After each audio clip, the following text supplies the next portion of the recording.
आदेश होता है जो आपको विपक्ष में रहने का होता है। 3 चुनाव का हमारा अनुभव है, मैं किन्हीं के लिए काम करता था, बेहतर जानते हैं। जो सूर्यगढ़ा का जो गौरवशाली सूर्यगढ़ा विधानसभा क्षेत्र का एक रह गई बात टिकट मिलने की, तो मुझको अपने एनडीए गठबंधन के नेताओं पर पूरा भरोसा है। टिकट के लिए आप भी हैं? नहीं, ये तो सब पार्टियों में सब जितना भी पार्टी है सबका अधिकार बनता है। उस समय लोजप्पा में एक कैंडिडेट थे, आज लोजप्पा आपका एनडीए में मर्ज कर गया 5 पार्टी का। तो ऐसे स्थिति में जदयू वाले भी चाहेंगे, भाजपा वाला भी चाहेंगे, लोजप्पा वाला भी चाहेंगे। आशीर्वाद मिल रहा है? नहीं, इस मामले में यह है कि मैं एक पार्टी, हम जिनके साथ थे उनसे हमको बहुत प्यार और सम्मान मिलता है और इसीलिए आज तक हम उनका कदर कर लेता हूं। आज तक हम उनका कदर करते हैं। पार्टी नहीं देगा तो मेरा प्रश्न ये था कि वो उसे परिस्थिति में विकल्प तो आप सोचे होंगे कि क्या करना। अगर इस बार भी जनमानस करेगा तो क्या निर्दलीय भी फाइट करेंगे?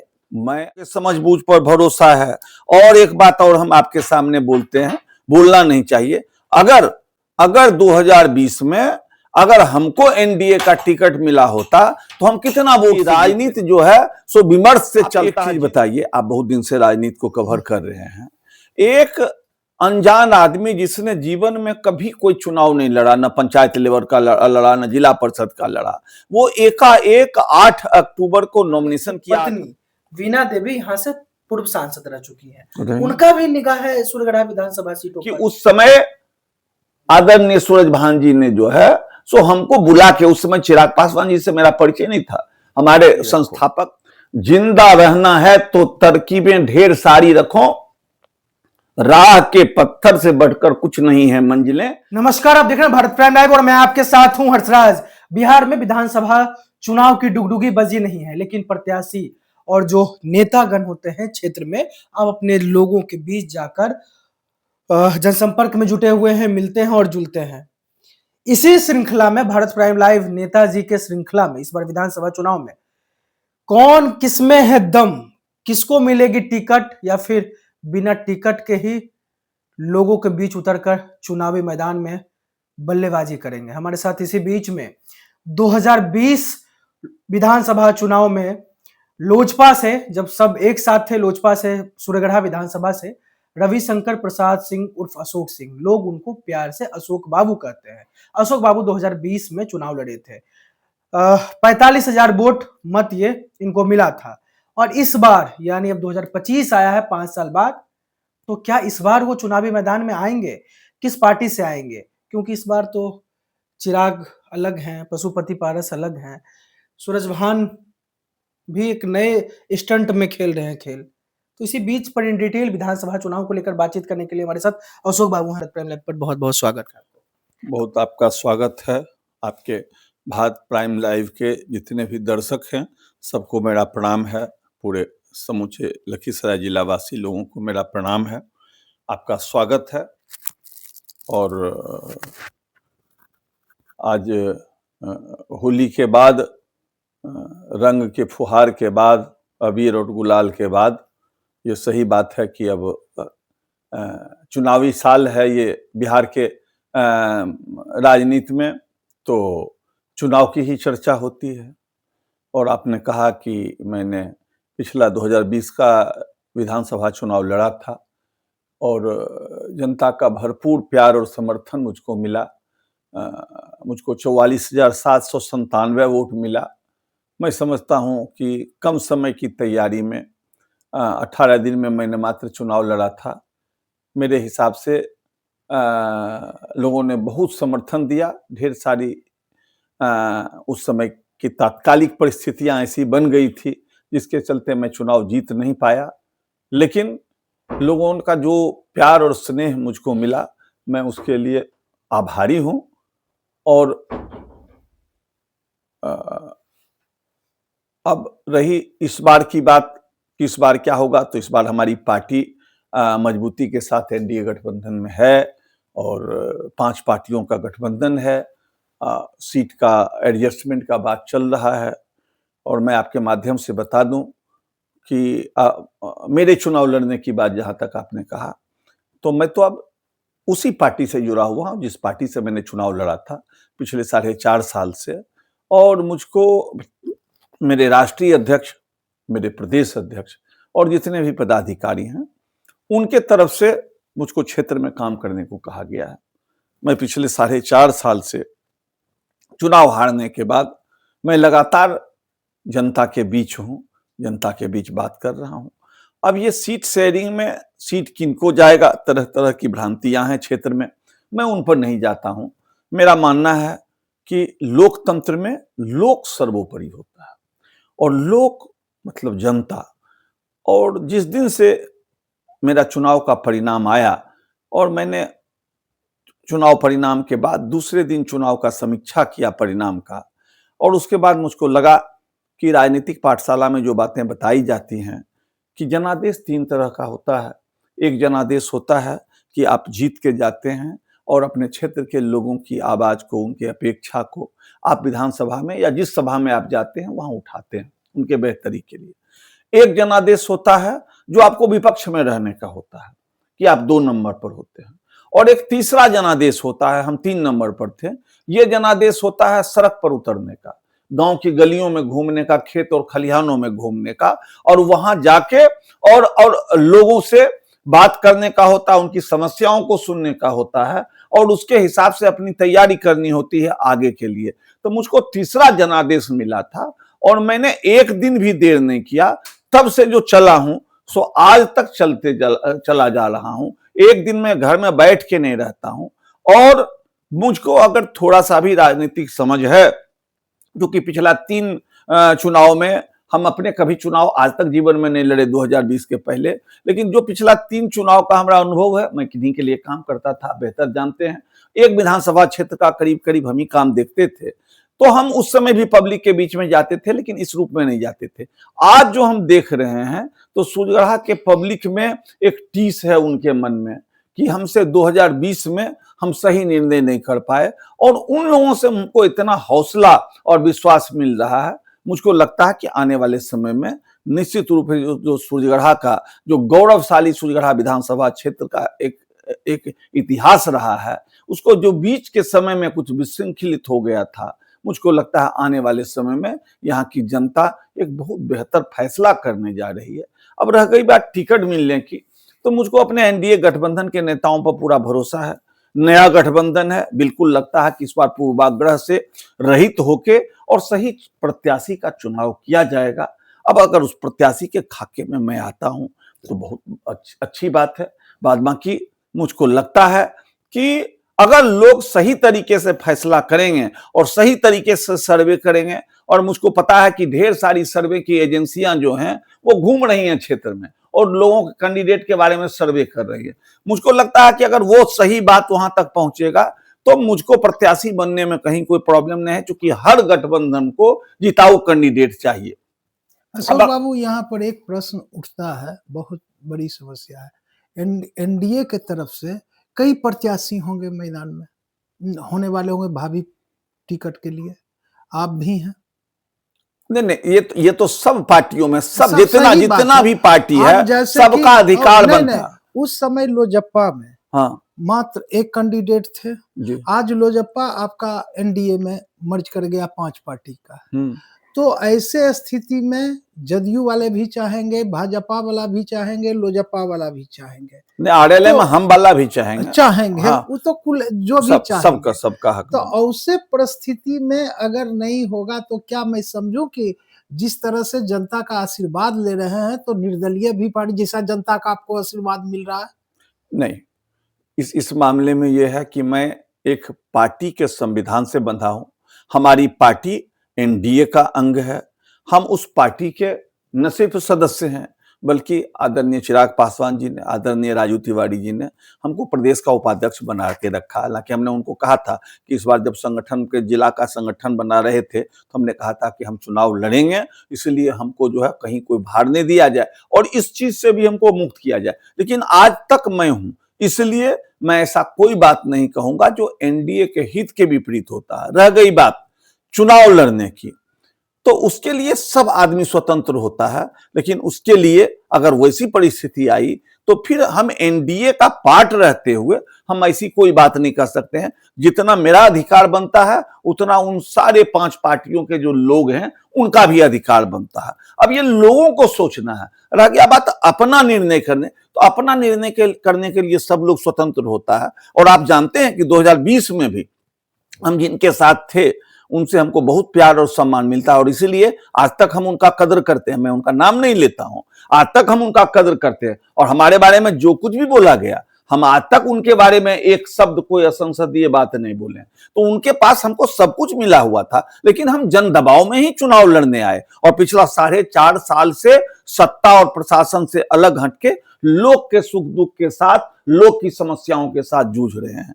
तो लोक हित में आगे जो कुछ भी होगा, मुझको पूरा भरोसा है कि इस बार लोग सही निर्णय करेंगे। प्रश्न अशोक बाबू ये बात है कि जिस तरह से आप धुआंधार 4 बरस से जनसंपर्क अभियान हर पंचायत में जाके कर रहे हैं, दुख सुख का कर रहे हैं, इसका तो मतलब यही, अगर पार्टी नहीं देगा तो मेरा प्रश्न ये था कि वो उसे परिस्थिति में विकल्प तो आप सोचे होंगे कि क्या करना है। हम जैसे कहे कि जन अभी आपने बोला कि हम कोकरो नहीं सिकवा करते हैं, जनमानस जो कहा उस पर हम काम किए। अगर इस बार भी जनमानस करेगा तो क्या निर्दलीय भी फाइट करेंगे? मैं निराशावादी कतई नहीं हूं। मुझे अपने पार्टी के नेतृत्व पर पूर्ण भरोसा है, एनडीए के सारे नेताओं के समझबूझ पर भरोसा है। और एक बात और हम आपके सामने बोलते हैं, बोलना नहीं चाहिए, अगर 2020 में अगर हमको एनडीए का टिकट मिला होता तो हम कितना वोट से जीतते, जरा आप बता दीजिए, आप समीक्षा कीजिए इस बात का। तो मुझको लगता है कि राजनीति जो है सो विमर्श से चलता है, जिद से नहीं चलता है, जो मेरा मानना है। हमको लगता है कि इस बार सही फैसला होगा। मैं निराशावादी नहीं हूं, मुझको पूरा भरोसा है कि हमको इस बार एनडीए का प्रत्याशी बनाया जाएगा। लेकिन ये फैसला ऊपर के नेताओं पर है और हम उन लोगों पर डिपेंड है, साफ बात। तो यही बात ना हम भी बोल रहे हैं कि अगर उस समय अभी आपने बताया ना कि उस समय अगर हमको बना देता तो हम बहुत वोट से जीत जाते, एनडीए का अगर प्रत्याशी। हमने कहा बहुत वोट से नहीं जीते, हम बोलते हैं कि आप समीक्षा करके बताइए, बता लीजिए जो हमारा मत आया तो उसके। सबसे बड़ा चीज है जो केंद्रीय जो लेता है, निर्णय लेता है, चुनाव समिति लेता है, वही निर्णय ने लिया तो कि टिकट नहीं दिया तब आपने लोजपा। देखिए राजनीति में परिस्थितियां रोज रोज बदलती है। तो अब आगे ये जो आप पूछ रहे हैं जवाब होता है, तो हम काल्पनिक जवाब क्यों दें जबकि हम रोज लोग से जुड़े हुए हैं। हमको पूरा भरोसा है कि इस बार सही फैसला होगा। अब जब नहीं होगा तो फिर हम आपको बुला के बात करेंगे कि हम क्या करेंगे। नहीं, प्रश्न हुआ आप ही से निकला है तो आप बता दिए, लेकिन प्रश्न जो बोले उसी पर से प्रश्न निकला अशोक बाबू कि इस तरह का होगा। हम आप ही के लिए, आपके पास तो जनमानस का चल रहा है, 45 पंचायत में। अच्छा, एक बात बताइए सुनील भाई, आप एक चीज बताइए, आप बहुत दिन से राजनीति को कवर कर रहे हैं। एक अनजान आदमी जिसने जीवन में कभी कोई चुनाव नहीं लड़ा, न पंचायत लेवल का लड़ा, न जिला परिषद का लड़ा, वो एकाएक 8 अक्टूबर को नॉमिनेशन किया, 8 अक्टूबर 2020 को, और 28 अक्टूबर को उसका मतदान हुआ। उसको 46 पंचायत वाले सुजगढ़ा विधानसभा क्षेत्र में 45,000 वोट आया, अबाउट 44,797। अब वो 44,797 जो लोग थे, 2 नंबर वाले को 52,000 समथिंग आया, और प्रहलाद यादव जी, आदरणीय प्रहलाद यादव जी 62,000 कुछ वोट लाके चुनाव जीते। हम ये कहते हैं कि जिन लोगों ने हमको वोट दिया उन लोगों ने महागठबंधन और एनडीए दोनों के खिलाफ में हमको वोट दिया, वो हमारे चेहरे पर वोट दिया। अगर हम पिछला 4.5 साल उन लोगों के बीच में नहीं रहते, अगर हम उन लोगों के सुख दुख में नहीं खड़ा रहते, तो चुनाव लड़ने की तो बात दूर है, हम कभी चेहरा दिखा पाते यहां लोगों के बीच में। लोग कहते अगर कल कोई दूसरे प्रत्याशी के लिए हर्षराज जैसा युवा कल चुनाव लड़ने आएगा तो हम इसके लिए भी जाते, तो लोग हमको कहते कि एक बार तो आपको वोट दिए था, 5 साल तो आप नजर नहीं आए।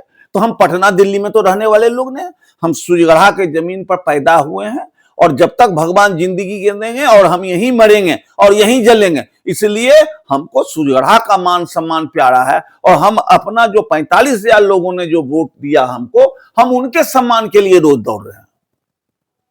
आपने बोला कि हम चिराग पासवान से बात हुई है टिकट टिकट उकट के लिए। तो चिराग अब 2 गुट में है। एक सूरजभान पशुपति पारस अलग हो गए हैं, एक अलग स्टंट बनाए हुए हैं, एक चिराग अलग बनाए हुए हैं। लेकिन सूरजभान की पत्नी वीणा देवी यहाँ से पूर्व सांसद रह चुकी हैं। उनका भी निगाह है सूर्यगढ़ा विधानसभा सीटों पर। तो उस समय आप सूरजभान, जहाँ तक मेरी जानकारी है कि टिकट उस समय सूरजभान जी और आप सब लोग मिलकर ही आपका टिकट हुआ और विधानसभा चुनाव आपने आजमाया। तो क्या वो आएँगे चुनाव में? तो आप कैसे देखते हैं चुनाव को? नहीं, मैं आपको एकदम स्पष्ट कर दूं। पहली बात तो जो आपने कहा कि चिराग पासवान जी ने कहा कि आपको टिकट देंगे, नहीं, ऐसी कोई बात नहीं है।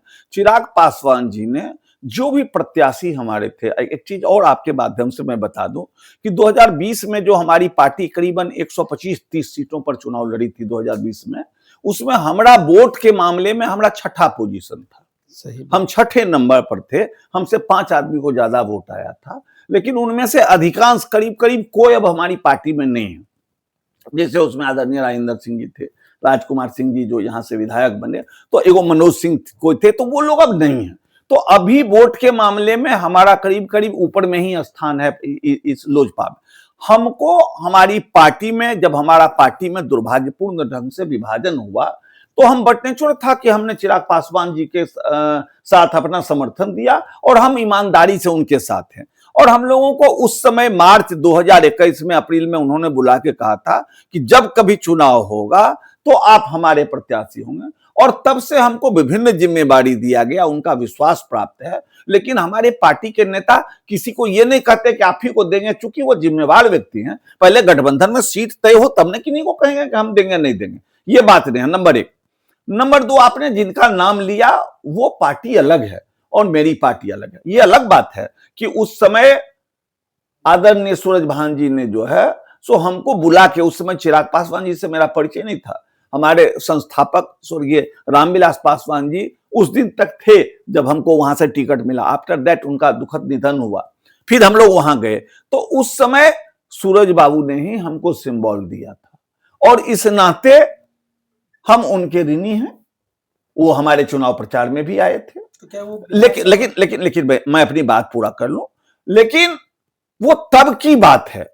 उसके बाद से पार्टी में विभाजन हुआ, 6 महीना बाद ही हुआ, और हमने स्पष्ट रूप से उनको कहवा दिया कि आपने हमको टिकट दिया था, वो परिस्थिति अलग थी। हम जिस क्षेत्र की जनता का मत प्राप्त किए हैं, वहां की जनता की सहानुभूति चिराग पासवान जी के साथ है, और मैं भी मानता हूं कि चिराग पासवान जी के साथ अन्याय हो रहा, हम वहीं रहेंगे, इस बात का आप तकलीफ मत मानिए। और तब से लेके अब तक उनसे मेरा कोई संबंध नहीं है। रह गया बात चुनाव का, वो दूसरे गठबंधन में है। अब उस गठबंधन से कहां से कौन प्रत्याशी होते हैं, उससे मेरा क्या लेना देना है। हम तो अपने गठबंधन का प्रत्याशी बनना चाह रहे हैं, हम इसका बनेंगे। अब सामने से कौन आते हैं तो वो तो उनका विशेषाधिकार है, वो जाने, उससे मेरा क्या लेना देना। सांसद रहे हैं सुबह वो यहाँ के, वो चुनाव कितना इफेक्ट कर पाएगी सूर्यगढ़ा विधानसभा में? देखिए तो अमूमन तौर पर नहीं, देखिए सीधी सी बात है। वो पूर्व सांसद रही हैं, जब वो चुनाव लड़ रही थी यहाँ, तो हम ललन बाबू के साथ थे। हमने जबरदस्त फाइट दिया था सूर्यगढ़ा में, आपको याद होगा, सुनील भाई को पता है कि छबो विधानसभा में सबसे बेहतर मत ललन बाबू को यहीं से आया था, सूर्यगढ़ा विधानसभा क्षेत्र से, और मात्र 277 वोट से भी हम लोग पीछे रहे थे, जबकि 10,830 वोट तीर धनुष वाले ने ले लिया था, अशोक कुमार सिंह ने। नहीं तो हम 10,500 से लीड करते। लखीसराय से भी यहां से ज्यादा से लूज किए थे वो। तो हम उस समय उनके खिलाफ में थे और हम लड़े थे, और पूरा मजबूती से लड़े थे। रह गया बात सांसद रही हैं यहाँ के, इस बात से कौन इनकार कर सकता है। मुझको नहीं लगता आपके पास कोई जानकारी है, हमको नहीं लगता कि शायद वो यहां से लड़ेंगे। लेकिन अगर उनकी पार्टी का, अभी उनके पार्टी का गठबंधन भी उधर नहीं हुआ महागठबंधन से, और अगर होता है तो कोई भी आते हैं, मेरी प्रतिबद्धता, मेरी अपनी पार्टी लोक जनशक्ति पार्टी रामविलास के साथ है। मेरी प्रतिबद्धता आदरणीय चिराग पासवान जी के प्रति है, आदरणीय राजू तिवारी जी के प्रति है। फिर सामने से कौन आते हैं, कितना मजबूत आते हैं, ये अलग बात है। लोकतंत्र में अकेले को चुनाव होता नहीं है, चुनाव लड़ना है तो किन्हीं के साथ लड़ना है, तो ये अलग इशू है। मैं नहीं मानता हूं कि ये सवाल प्रासंगिक है। पहले फॉर्मेशन तो बने कि इनको कौन सीट मिलता है, उधर से और भी दावेदार हैं। मैं तो देख रहा हूं, रोज क्षेत्र में घूमता और लोग भी घूम रहे हैं, सब लोग घूम रहे हैं, तो मैं ऐसी बातों को बहुत तवज्जो नहीं देता। क्या अशोक बाबू 2025 में फिर से कैंडिडेट होंगे? मैं 2020 में भी कैंडिडेट था, और अगर हमारी पार्टी, हमारे नेता आदरणीय चिराग पासवान जी और हमारे एनडीए के लोग चाहेंगे तो हम बिल्कुल प्रत्याशी होंगे, एनडीए के प्रत्याशी होंगे। निर्दलीय का कहीं कोई जगह अभी नहीं, निर्दलीय के बारे में कुछ सोचना भी फिजूल बात है। और क्यों? जो आदमी 4.5 साल इतना मेहनत किया है, वो निर्दलीय चुनाव क्यों लड़ेगा? हमको ये बता दीजिए। मेरा हक बनता है, ठीक है। और बात बाकी, राहत इंदौरी साहब का एक शेर है कि आंख में पानी रखो, ओठों पे चिंगारी रखो, जिंदा रहना है तो तरकीबें ढेर सारी रखो, राह के पत्थर से बढ़कर कुछ नहीं है मंजिलें, रास्ते आवाज देते हैं सफर जारी रखो। चलिए, बहुत बहुत धन्यवाद भारत प्राइम लाइव से बात। तभी रविशंकर प्रसाद सिंह उर्फ अशोक सिंह को, जिन्होंने कहा कि निर्दलीय का अभी कोई चर्चा है ही नहीं और मैं सोचता भी नहीं हूं, फिजूल बातें हैं। लेकिन पार्टी बेसिस पर जो मुझे अनुशंसा मिली है कि आप क्षेत्र में लगे रहिए, मैं देखता हूं। खैर, हर बातों को इन्होंने बेबाकी से जवाब दिया। देखते रहिए भारत प्राइम लाइव।